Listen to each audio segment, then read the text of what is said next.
rive nan parti kote ke mpral mette crochet. So nap enjoy video a, map kite nou enjoy video a. And then nou menm ki gen pil cheve la kay, ou ese fè kombinezon.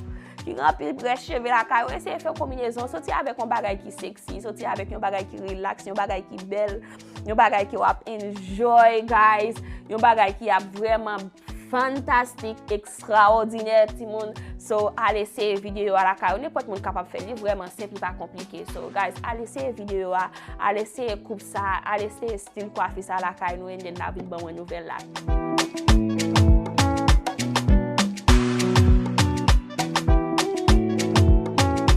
Mais partie qui plus tout dans vidéo à ti moun. Ouh, ti moun c'est je bouche m'rap bâcher dans vidéo, c'est parti ça plus tout net.